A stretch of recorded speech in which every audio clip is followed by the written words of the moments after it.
I have been now working with enterprises that are trying to cause social and environmental value for about 27 years, I'm realizing. And a lot of our work at SVT is with investors or social enterprises that are funded by foundations, the occasional corporation or government entity. This year, SVT has been participating in the Impact Frontiers program called Strengthening Impact Management with Mike McCrellis and Kathy Clark and a group of peer service providers, which has been really interesting, as well as a number of funds who are setting up their impact management systems. So some of our thoughts benefit from that, my thoughts. And that draws a lot on the impact management project's shared norms for impact investing. And also Social Value International's work, which includes an opportunity to represent SVI on the impact management platform's structured network, which brings together a couple dozen of the major impact and ESG reporting and management standards to harmonize those standards. And that would include groups like GRI, a number of UN bodies, the GIN, B Corp, and a number of others. So I'm getting insights from all of these sort of places. And lastly, we're collaborating with a group that does rural trauma-informed work with public institutions to address poverty and economic development more effectively, Rural Opportunity Institute. And with them, we're collaborating in a series of conversations leading to some kind of initiative that has been hosted by the New York Federal Reserve Bank. And so that informs some of the systems level impact thinking that I'm doing. I just wanted to start off by saying that, like me, maybe you are seeing that there's a ton of bad news about impact going around. Is anybody feeling like the sky is falling or things are collapsing rather than progressing? No. Looking at you, John. So basically, you know, there's all this news. Carbon credits are bogus. Inequality has never been matched and is accelerating. I just read last week that the billionaires in the United States collectively possess something like $4.7 trillion in personal wealth. We're not just failing to arrest carbon emissions, we're accelerating their growth. Democracy is about to collapse. So it seems a lot like no progress is being made. And in fact, everything is just getting worse. So what have we accomplished is a question that could understandably be on everyone's minds. But when I look at that, what I see is signs that we're getting smarter about impact. We're getting smarter about how to have it and what it takes. So the things that we have accomplished, we've moved the needle on how investors think about externalities. Now they're paying attention to externalities, where previously that really was not happening. You know, even a decade ago, it was barely happening in the way that it is now.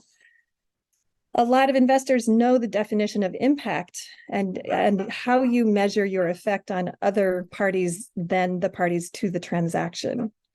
What is a stakeholder is widely known.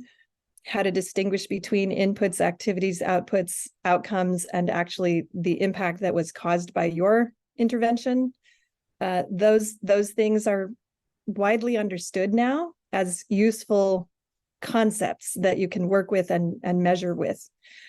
We've got a ton of data about what causes problems and the state of those problems. And as just one example, the social determinants of health is now really well understood in terms of, you know, all the work academics and practitioners have been doing to understand that housing, food, and education access play a huge role, and what role that is in an individual's health over their life. So food insecurity is associated with a 58% higher risk of death from any cause.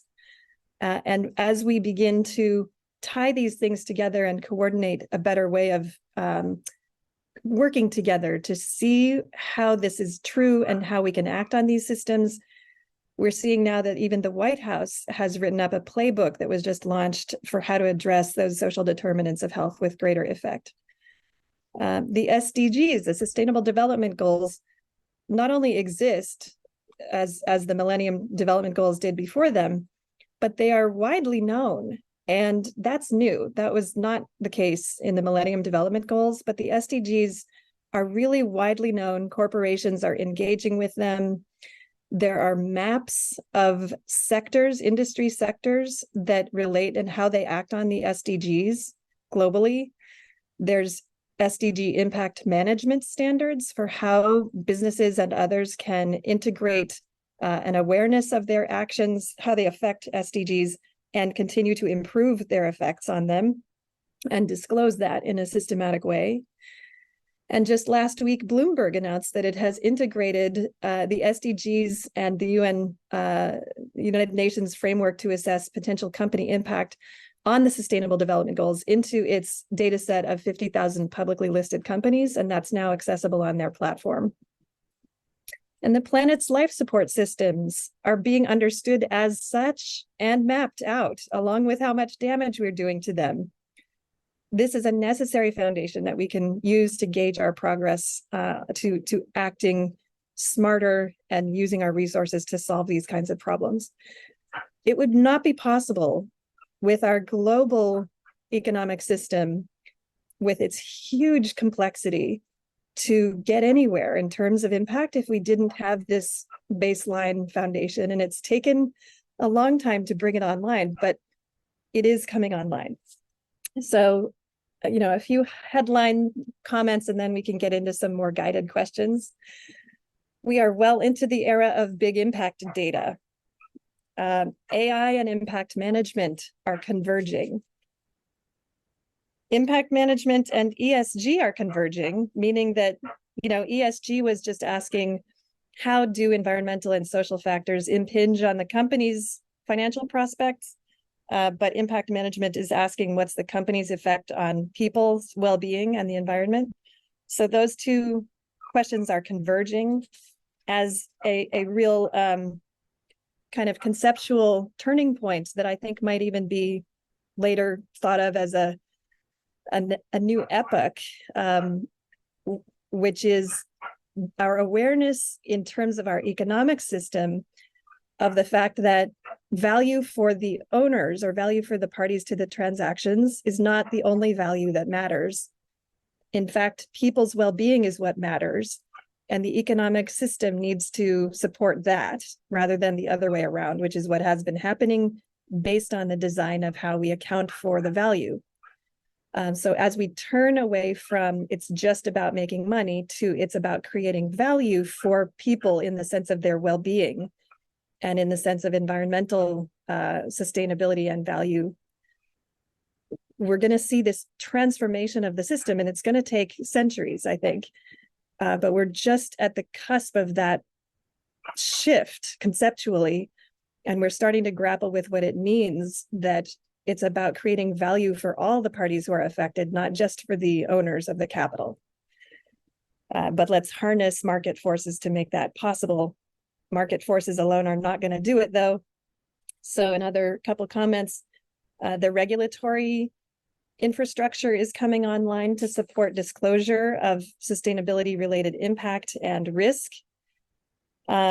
How that will be interpreted and whether it will support this transformation that I just described or not is a debate that all of us can influence right now.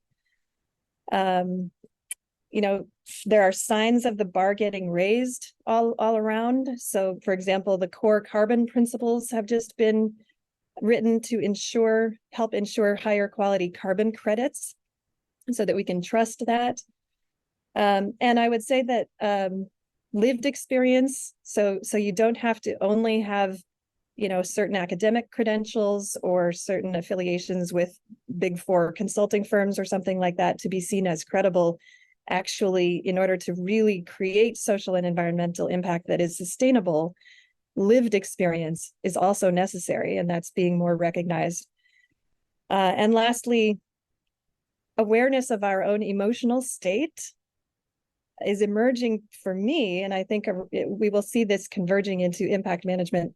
It's a distinct category of impact. What's your emotional state? What's your emotional experience in association with whatever is happening?